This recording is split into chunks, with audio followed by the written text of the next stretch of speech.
We are back in the shop here after a long break. It's been several days since I filmed last. We are finished putting on the True Color Paint 056, TCP 056 Conrail Blue here. Ordinarily, so the next step would necessarily be masking here on this model. If it had been Burlington Northern model, I would typically have this section here would all be green. We would be masking for the black on top. We always want to paint the darker color last, or the darker colors towards the end of the project if you can. And we would be laying on masking tape to keep that green here all the way around the shell. And we would not have put on these grab irons here.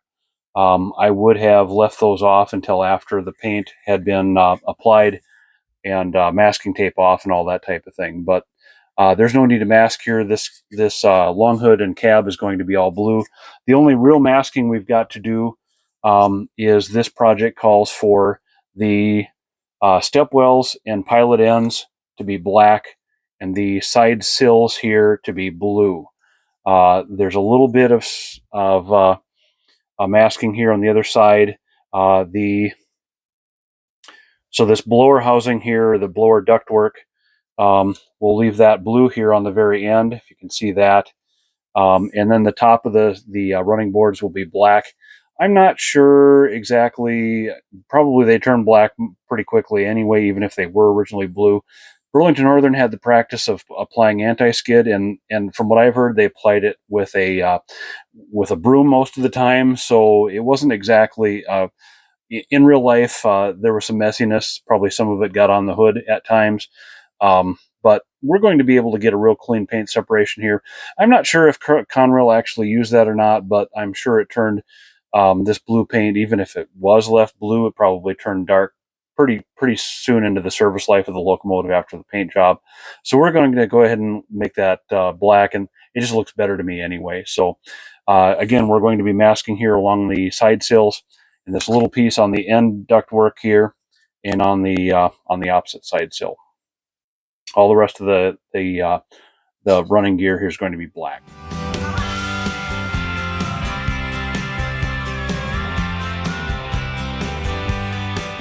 I've got some scrap granite hunks here and my blue 3M painter's tape that I use to do my masking. I've used this for a very long time, and I will continue to do so. Set that stuff out of the way so you can see what I'm doing here. I'm going to apply and I use the straight edge of the granite as a guide to lay the tape on. And I'm just going to cut it here. I've got some laid on from a previous project, but I'm just for purposes of showing you what we're going to do here. I'm going to go ahead and cut this just to show you how I do it. So I use the straight edge, and I'm going to lay that on there, and I'm going to cut a couple of hunks off of here. And generally, the advice that I've heard anyway is that you want to use the cut edge of the tape as what you've masked. And I'm not going to be too fussy about the ends of these because they're not going to show up anyway. And then I'm going to come over here and cut that end off as well. We're only concerned about the side sills and that ductwork. Bring this roll of tape over here for a stand. And I'll just lift this off of here. And typically what I like to do is line one of the ends up. And typically what you'll see on the model, and consult photographs of the prototype for exactly how to do the particular prototype or particular model you're doing. And we're just going to lay that on here as we cross across the frame here. We got nearly to the end. We'll probably use some of that scrap tape from that other piece. Do the same on the other side here. I'm going to lift that tape off of there with a knife and then place it on the model. And like I said, again, consult pictures of your actual prototype for where colors begin and end, because even within within orders, there can be differences that crop up in paint. And repaints occur all the time. They get repainted from the same color into the same color. And differences crop up in how the paint was actually applied, where it was applied, colors that were used, all that type of thing. I'm going to cut a little bit for that end. We're going to apply that to the model. And you have to pay attention on these Katos. They've got these jack pads that stick down from the model. We've covered those with our masking tape.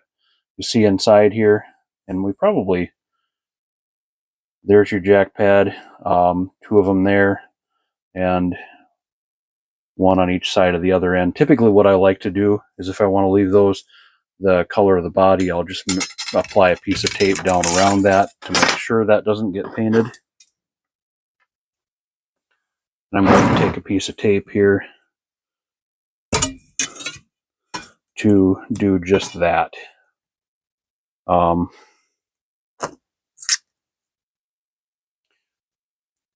Make sure that doesn't get shot with black paint, because we want that to remain blue.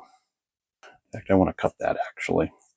So this piece here, where the ductwork ends for the traction motor blowers,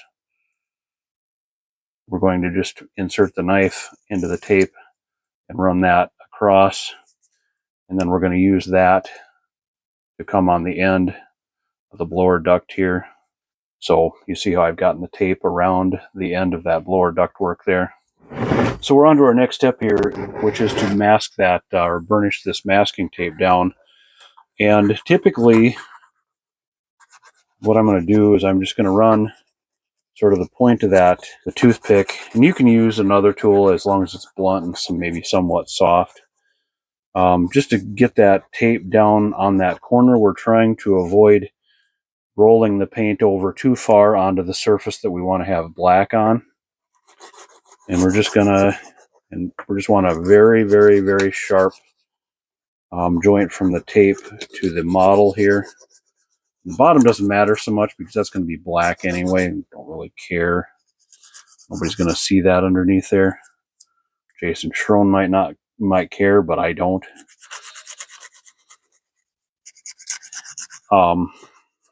And again, I'm just running that toothpick along where I want. What I would do if we were doing a Burlington Northern unit here, I would have laid that tape on. And then what I like to do is so let's just make believe here for a minute that I've got masking tape on. I would take the toothpick and run up and down. You see there's surfaces there where those doors go back and forth. I would run the toothpick in each one of those seams where a door begins and ends, and make sure we get around those latches for the doors, and underneath that radiator section, and all along here, up and down. I would go up and down with the toothpick and get that nice and well sealed. And then on the other side here, there's a little bit of a joint here behind the cab. Get that in there nice and tight. A lot of times you'll see models, even those older Athearn blue box models, where that paint separation, even into the fairly newer blue box era, you'll see the separation there. Burlington Northern models especially, but other road names as well, where the paint separation is kind of hazy there. It sort of fades from green into black. We don't want that. We want that to be sharp all the way back, which we're not doing any other color on here, so we're just going to leave this be, and we're going to head over to the paint booth. And by the way, the February model railroader just showed up, O-scale special this month. I'm actually a paper subscriber to the magazine still. Been kind of so off and on for the last decade.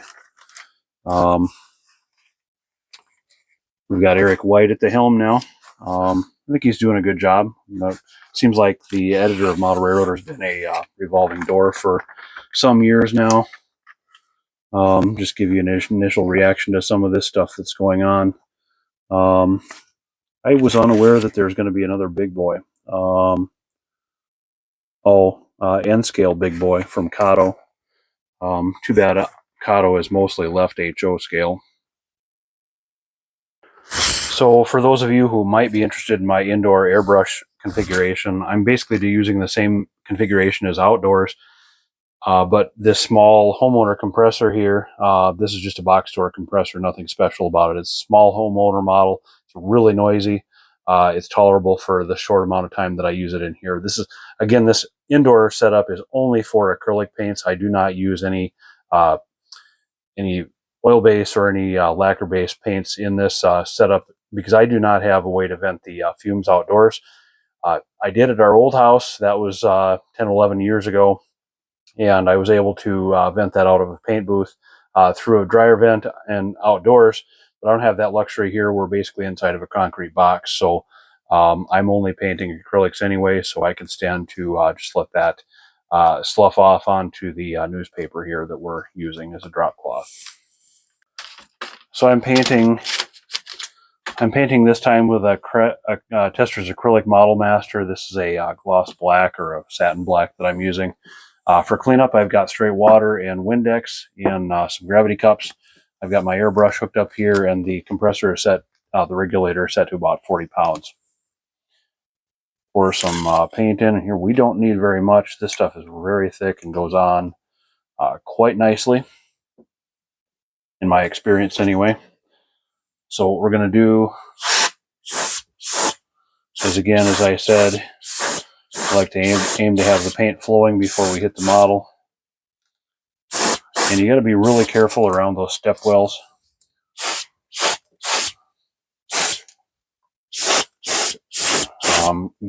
Work the paint in from all different angles. That's probably the hardest part of this model to do. And then you go along those running boards. We do not need to get under the cab, but we're not going to try not to get it.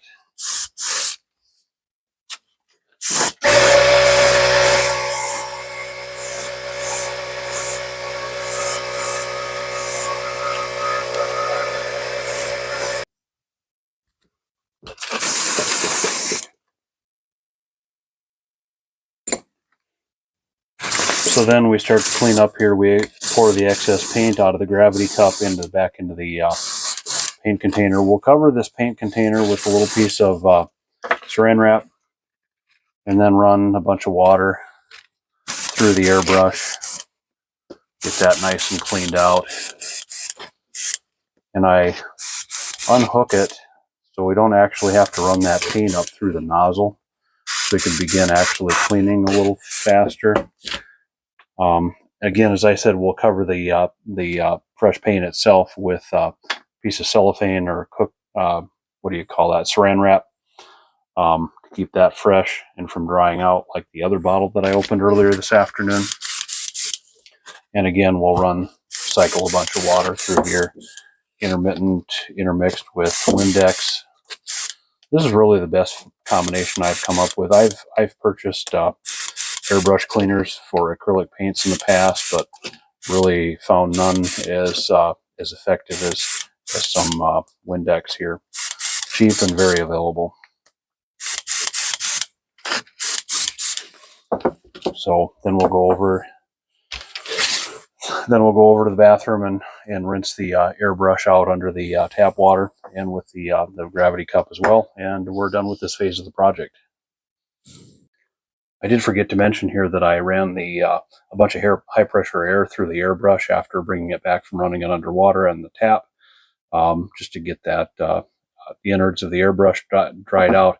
And I did wanted to mention also that I like to seal these paints up with a little bit of cling wrap, just to keep them from drying out, like the last bottle that I opened up here this afternoon, which is completely dried out. And note, that was not a Badger bottle. So interestingly enough, that's the first time I've ever seen a bottle of Tester's solidified. So this is an attempt, not that this stuff is so expensive in the first place, but it's relatively unavailable now. So we want to keep what we have fresh and ready to go for the next project.